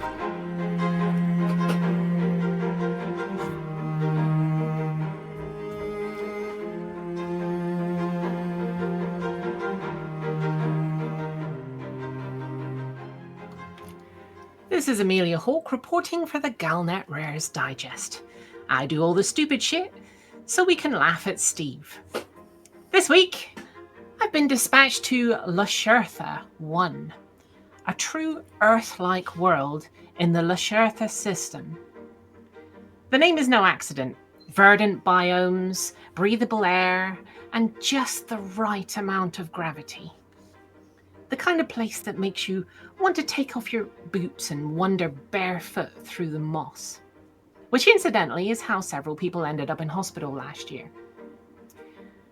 I'm here to investigate Lashertha vineweed, a rare commodity harvested from deep within the Verdant Reach biosphere. It is formally classified as Chlorotrappa exocardia, a genetically unstable offshoot of a now decommissioned terraforming plant strain, originally engineered to stabilize soil and suppress erosion. This particular variant underwent unplanned adaptive mutation following exposure to high UV flare activity and some very optimistic nutrient dosing. The result? Fast-growing, moisture-retentive vine systems capable of limited movement, active heat tracking, and chemical bonding with exposed skin. In simpler terms, it moves, it grabs, and it doesn't let go until it's finished. Despite all this, the vineweed is prized for its resinous sap, processed under controlled conditions into a compound known as cardiovicin. This processed material is highly sought after for several things. EVA grade circulation boosters, post-recovery muscle activation patches, and most famously as the intoxicating core ingredient in Whiplash Noir, a recreational beverage banned in 4 systems and under observation in 7 more, mostly for causing an uncontrollable urge to dance endlessly. Harvesting the raw vineweed is only attempted during brief dormancy cycles and always under controlled perimeter conditions. It requires sealed exosuits, precision shears with remote triggers, and a medical team within line of sight. I've been permitted to observe a scheduled harvest at Containment Site 12. Naturally, I've brought Steve. We're met by Dr. Cheney, Biosafety Coordinator. She hands us briefing packets printed on synthetic paper, already lightly scorched at the edges, and a pair of vine prods with industrial-grade grips. The section on deterrence protocols has a page titled "In the Event of Constriction," featuring diagrams and a small emergency whistle. The thicket itself doesn't look threatening. It looks like greenery, at least until it moves. There's a constant low rustling, not from the wind, but from the plant shifting its mass along glide routes and feeling for movement. One vine lifts slightly as we approach. Another repositions to face Steve directly. The technician assigned to the harvest arrives in reinforced exosuit plating with carbon-scored boots. They don't introduce themselves. They just nod once, step forward, and begin. A short-range freeze spray is applied. One sharp cut, a podged bundle of vine is vacuum sealed in under 4 seconds and slid into a gravity-dampened sample case. Earlier, I did ask whether the procedure always goes that smoothly. The technician gestured at a small memorial plaque beside the fence, and I didn't ask for more detail. Meanwhile, Steve has taken out a strip of jerky and, for reasons known only to himself, is holding it out towards a nearby vine cluster. There's a pause. Then movement. Look out! Ugh. Well, that was predictable. No, it hasn't gone for the jerky. It's taken something entirely meatier. Steve. All of him. One tendril is wrapped around his forearm. Another has already latched onto his boot. He's been pulled off balance and dragged a meter sideways into the undergrowth. Oh, wow. Okay, would you look at that? A third vine is rising like a periscope. It's coiling and swinging. It's hit him square in the shoulders, and it's sent a hollow thunk echoing through his helmet. He looks intact. And good news is I don't think it can get to anything squishy, but that doesn't appear to concern the plant. Okay, he's been lifted gently. Right, it's now a little more insistent. And it's thumped him down hard against a flat outcrop. Oh, twice. Looks like it's trying to break his suit open. Dr. Cheney, look, it's trying to open him like a mollusk. Can you stop it? It's okay. Dr. Cheney has activated her pulse emitter. The vines retract instantly, dropping Steve, limbs askew. Oh, that's good news. He's managed a thumbs up with the wrong hand. Steve, would you please drop the jerky? This is Amelia Hawke reporting from Lashertha 1 for the Galnet Rares Digest. I've encountered the carnivorous vineweed, so you don't have to. And Steve, for future reference, it doesn't want snacks. It wants Steve-shaped meals. No, Steve, you can't keep one. I don't care if it's bonded with you. No, we're not naming it. Absolutely not. Put that back. I said put the... Oh. Someone fetch a stretcher. No, not for the plant. It's fine. Look, It's already cleaning its tendrils.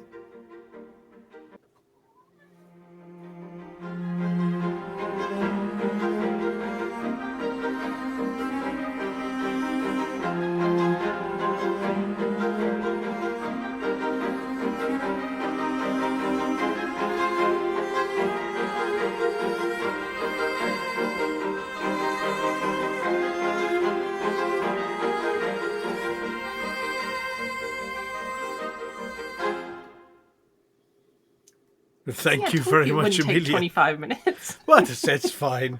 I love the way Mooncake's looking on in the back of that picture. She's Yes. literally sitting here looking at her, looking on. Right, and so that is exactly what happened to Commander Nem this week. Was it O'Connor City in Van Manenstar? They've got a wild infestation of these vines for some reason. The Mad Monks must have brought them back for their dancing properties for their midsummer dancing orgy. Orgy is the only word I can think of for what they do. There was actually a message in chat from them at the beginning of it. Something about not making Hell laugh as the idiot husband had forgotten to mention the broken ribs. Broken ribs. Well, they do crush you, these vines. I mean, they are quite, seriously, yes, dangerous. And a wrong foot in the wrong place, slippery slope, vines, crushing, bashing. It's all not good. And don't feed them jerky, whatever you do. And make sure you feel better by listening to heavy metal music while not stabbing your husband. I think it's the best way, isn't it? Right. Well, thank you very much, Amelia. You are now free to Scarpa for whatever duties you now have, because... I shall humbly say for the mug. For the mug from you. For the mug! For the mug! For the mug. For the mug! Seamless. Right. Flossie, are you ready? Yes. Right, in which case Litho can introduce you. I think you just did. But ever so slightly delayed, but anything good's worth the wait. Let's have Flossy with the CG News.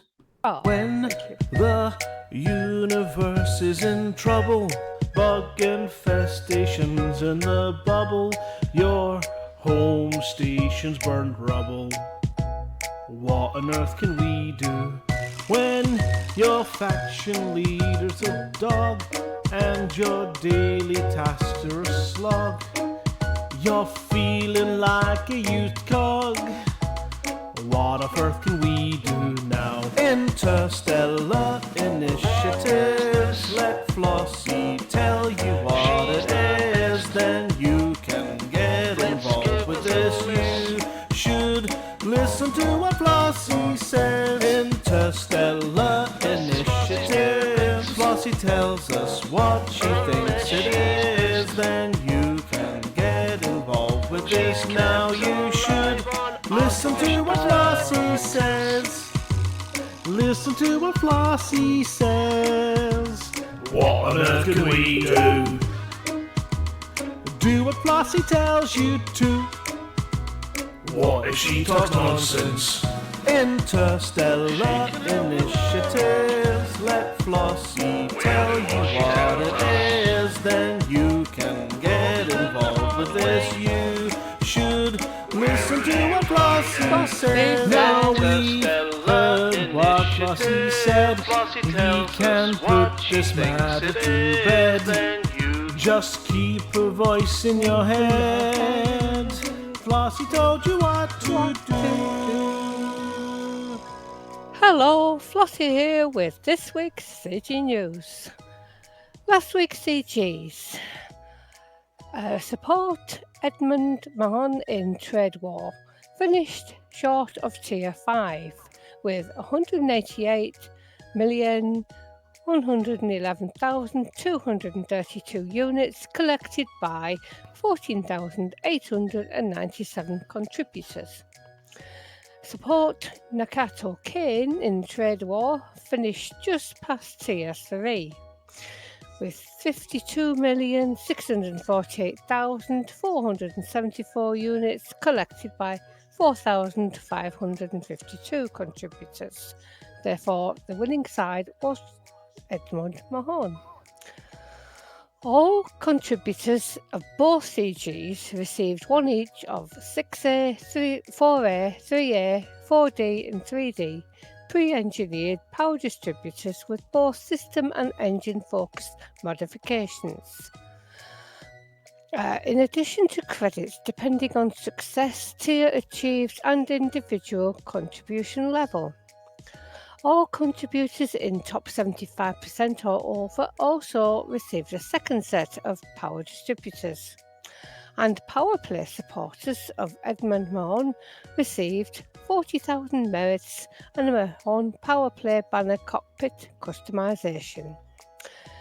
There are no new CGs this week. And that's it for this week's CG News. No CGs this week, what can I say? Flossy's got no tasks, no work, no play.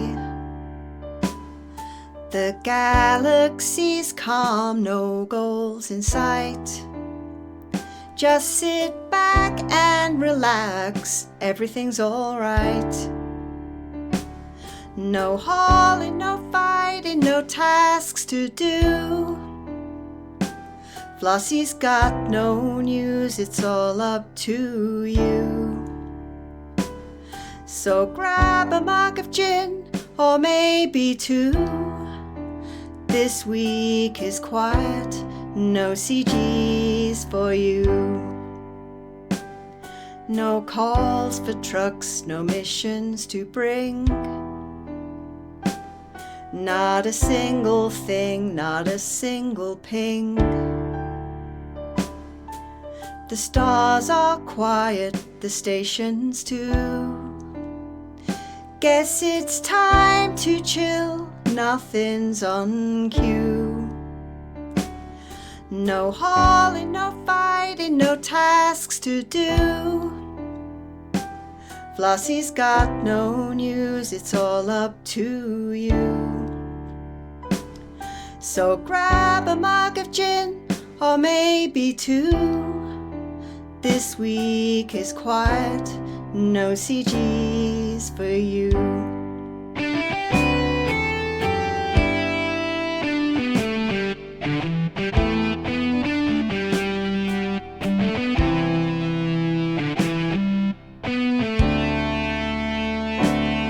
No calls for trucks, no missions to bring. Not a single thing, not a single ping. The stars are quiet, the stations too. Guess it's time to chill, nothing's on cue. No hauling, no fighting, no tasks to do. Flossy's got no news, it's all up to you. So grab a mug of gin, or maybe two. This week is quiet, no CGs for you.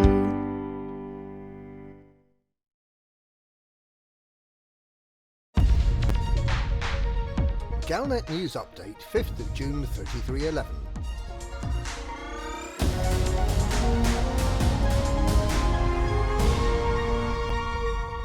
Brewer Corporation has introduced new ways to make your Trailblazers colony work the way you want it. And for the first time they've spelled out how you can get the station services you want. The station services are a commodities market, a shipyard, outfitting, universal cartographics, Vista Genomics, a black market, a crew lounge, and Pioneer Supplies. You can have them all if you follow these extremely simple rules. If you want to have a commodities market, the simplest way is to have a Tier 2 or Tier 3 port. They all have commodities markets, as do settlements, and commercial, industrial and civilian outposts.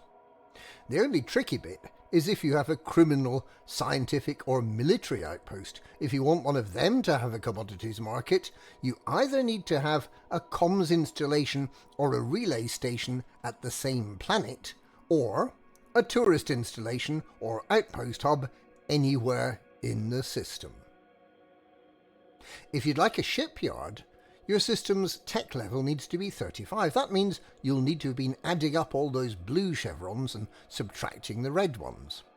Or you could build a Tier 2 or Tier 3 port.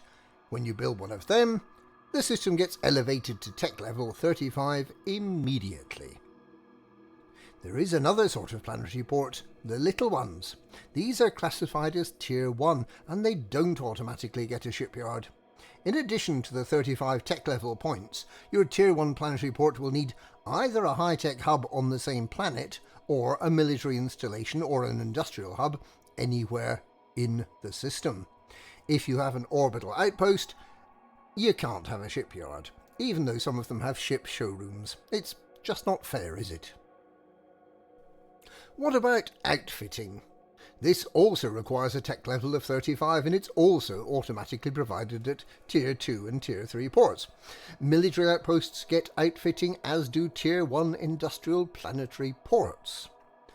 Non-military outposts and Tier 1 planetary ports can still have outfitting, but they need one or other of an industrial hub on the same planet or a high-tech hub built anywhere in the system. This is easy, isn't it? How about universal cartographics? You get to sell exploration data by default at Tier 3 ports and scientific outposts and at research biosettlements. Yes, those workers in funny protective suits will buy your system surveys for cash. If you have a Tier 1 or Tier 2 port, which includes Coriolis starports and asteroid bases, you only get universal cartographics if you have a local, which means same planet, satellite installation, comms installation, or relay station, or if you have a scientific installation or exploration hub built anywhere in the system. For Vista Genomics, that's the people who are really interested in alien plant life, you get them automatically in Tier 3 ports. If you want Vista in a Tier 1 or Tier 2 port, you'll need either a satellite installation, comms installation or relay station at the same planet, or a medical installation or scientific hub anywhere in the system. Why a medical installation? Perhaps they use herbal remedies. You get a black market, allegedly, only if you have a pirate outpost or your port has a local pirate installation. We are sure that in the past we managed to get a black market by having very low system security, but perhaps that's changed. Do you really want a crew lounge? Really? They'll always be present in Tier 2 and Tier 3 ports and in criminal and civilian outposts and Tier 1 civilian planetary ports. If you're desperate to have them in any other sort of Tier 1 port, build a bar installation in the system. That'll get them clustering round to take a portion of your earnings. Pioneer supplies is very nearly universal. You get them in Tier 1, Tier 2 and Tier 3 ports, including all outpost and planetary ports. You can't have a Pioneer supplies in settlements. But it doesn't sound like you're going to be short of options for suits and weapons anyway. Not everyone will be a winner. Those cannon chaining systems that exist only as stepping stones to somewhere else and contain a solitary and neglected scientific outpost are very unlikely to have a worthwhile commodity market in future. Perhaps this change will limit cannons' excessive exports of bio-waste to the rest of the galactic community. In related news, station interiors have had a bit of a spruce up. They'll in future signal more clearly the economy of the station. Extraction and refinery stations will have lots of yellow machinery. Agricultural stations will be full of those upside-down green planting trays. Industry is blue, and there's just a chance that if you have a really top-notch tourist economy, that you might get palm trees, simulated running water, and silver statues in the concourse. In other news, Prime Minister Edmund Mahon has convincingly won the argument for better trade partnerships within his part of Alliance space. Councillor Nakato Kane made an error early on in the initiative, offering lesser rewards than the frontrunner Mahn, which seems to have encouraged uncommitted pilots to side with Mahn. By the time she offered 2 sets of power distributors as a reward, the contest was already effectively over. There are rumours that many of those backing Kane may have been secretly working to reinforce the Winnie armour system rather than attempting to compete with the Prime Minister. The rewards for those participating can be collected immediately. Finally, the Pilots Federation has strongly denied rumours that it's planning to release an Arthur Tolmie-themed set of starport paint jobs. It is then unclear where these images came from.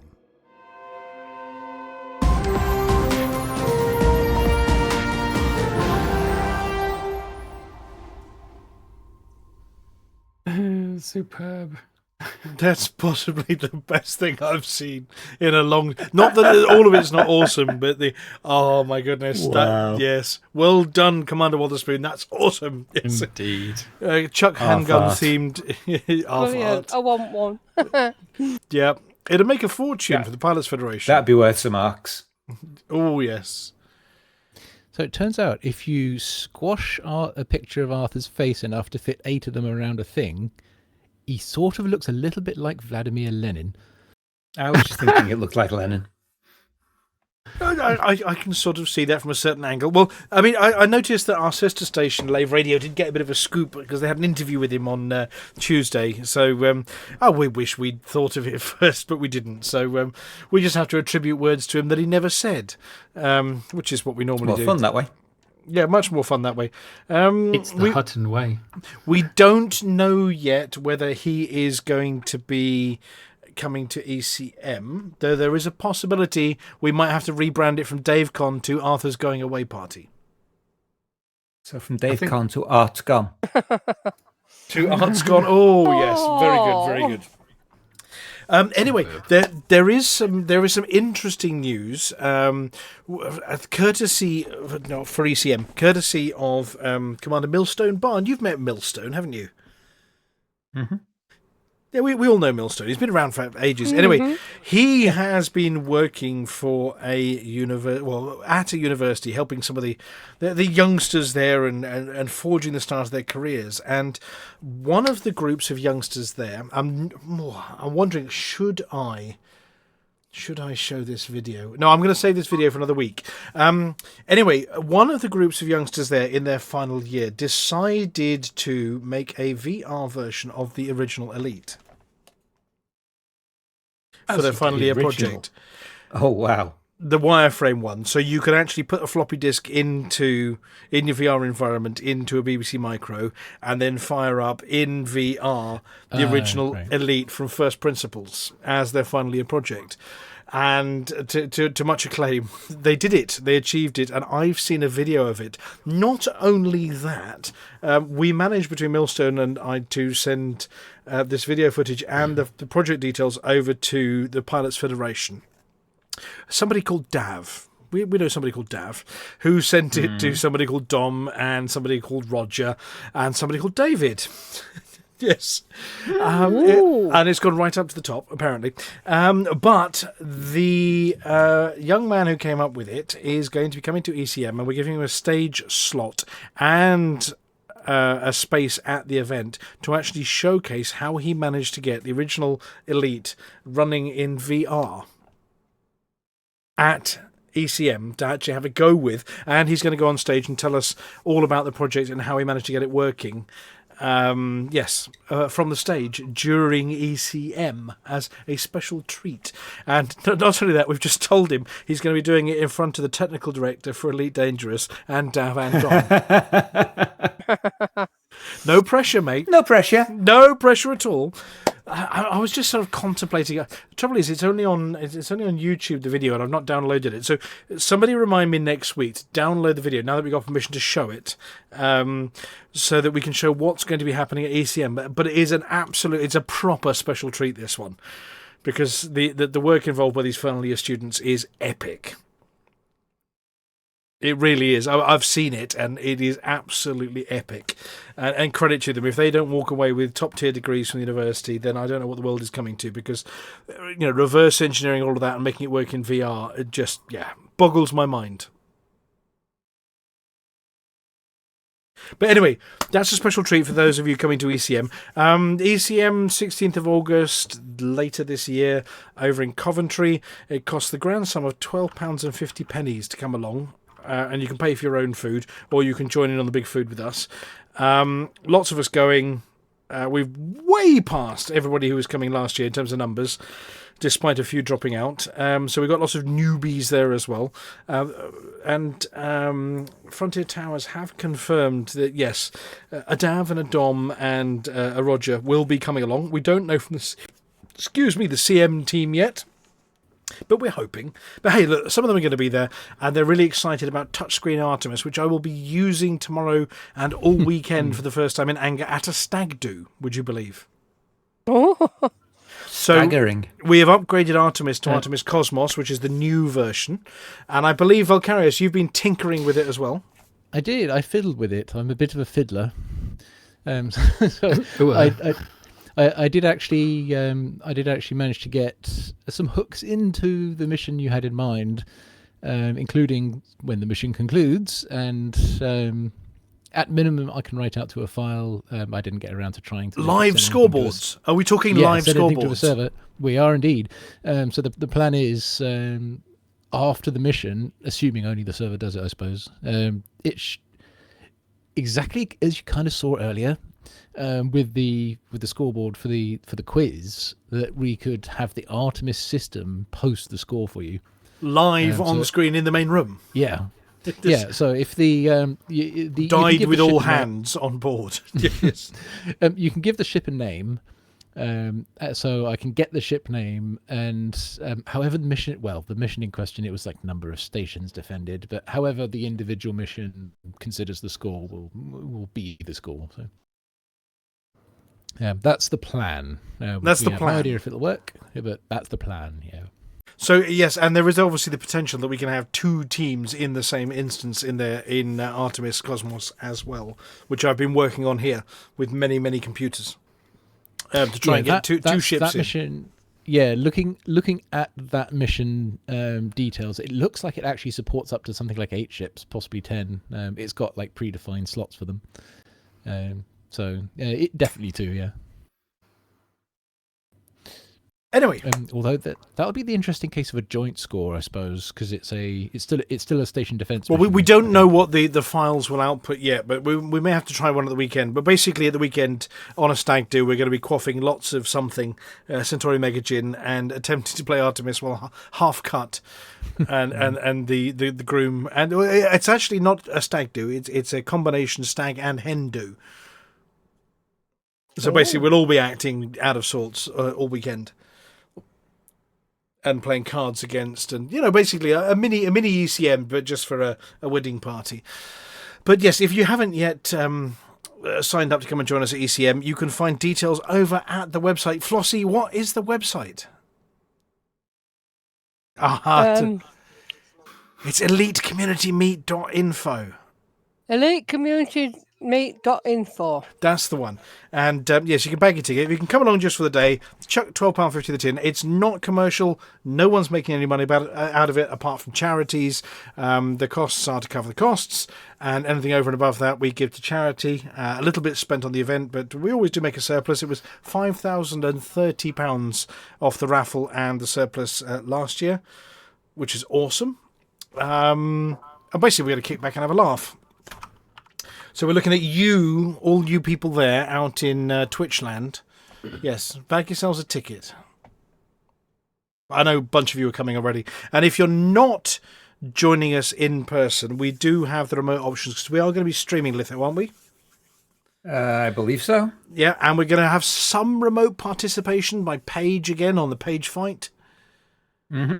But if you're absolutely desperate to join in, then do let us know, because there is provision that we might be able to make for you, for your face to appear and join in some stuff on the day as well, even if you're in parts foreign, also known as the land of the Cheeto-faced. Oops, I didn't say that out loud. The Merkin people, that's the one. That's the one. That's the one. Right, it's coming to that point of the show where we go and raid somebody. So what we need you all in the studio to do, and everybody in the audience, is let's go and find somebody that needs a raid. We've bolstered a few over recent weeks, doubled and even tripled their audience. But we need to find somebody who needs a bit of a leg up on the audience front, and we're going to go and raid them and give them a for the mug and some audience. So what have we got? We've got someone who's got a cat cam. We've got a bunny cam, a cat cam. There's a German one there. May contain dodgy adult themes. No, we're not going to go for that one. We did Turtle last time, didn't we? Or recently? Yes, I can see a Stormy 8512. Can you see that one? Yes. I don't know what they're doing, but they're running around a base or something at the moment. Yeah, they're on foot, missioning. Or there's TRA Mithran. Let's have a look. Stormy's on, cutting open. Or there's Branks, who's only got 2 viewers. We could quadruple, more than that. We could. So we got Branks, or we've got Stormy. What do you reckon? Verdict from the audience. I'm not seeing Branks anywhere. Branks underscore. Yes. Branks is flying in an asp. Oh, that wins. That wins, hands down. That's for mind that's Spanish, I think. That's why I can't see it. It's got an English-only filter on. Right. Okay, let's go for Stormy underscore 8512. So we're going to play the credits and read the credits, please. They're important. I have noticed, Litho, the credits seem to be stuck. Yes, OBS is buggy when it handles large text files for scrolling. I mean stuck as in it isn't changing. That is possible. That's possible. So we need to kick that one. But thank you for teeth back in. Thank you very much, everybody, for joining in. Thank you to Vulkarius for your tech efforts on the picture round. You're very welcome. Thank you to Flossy for bringing us no CGs this week. You're welcome. Thank you very much to Litho Breaker. Thank you very much to Little Grey and to Amelia and the apology officer who scarpered as well somewhere during the show. And to the audience. And here we go. Here's the credits.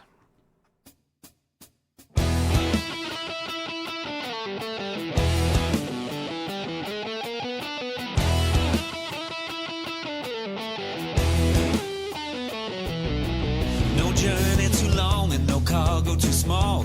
The profit margins never really mattered at all. We're gonna take the cargo where it's needed today. Super cruising all across the Milky Way. We'll take anything, anytime, anywhere. Loading up the T-9s to the brim with rail. Follow the mug. Yeah, you know just where we're coming from. Follow the mug. Now everybody sing the Hutton Trucker song.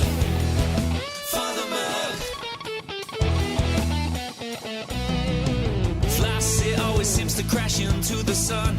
Swivel likes the pilot on the Xbox One. Alvin at the front, you know he leads us well.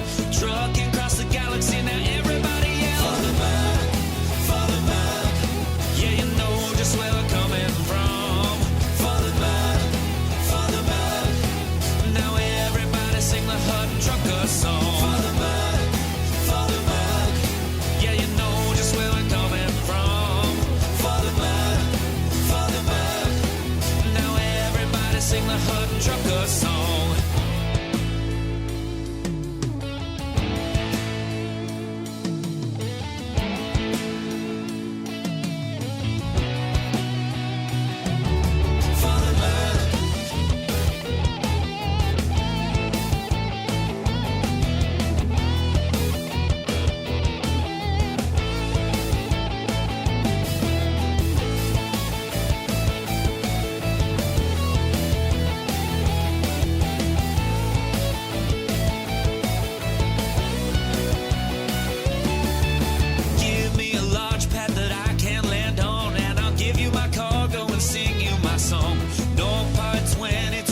years to go. Cruising to Hutton, whoa, whoa, whoa. No journey too long and no cargo too small. The profit margins never really mattered at all. We're gonna take the cargo where it's needed today. Super cruising all across the Milky Way. We'll take anything, anytime, anywhere. So shout it out loud like you don't even care. For the bug, yeah, you know just where I'm coming from. For the bug, now everybody sing the Hutton Trucker song. For the bug, yeah, you know just where I'm coming from. For the bug, now everybody sing the Hutton Trucker song.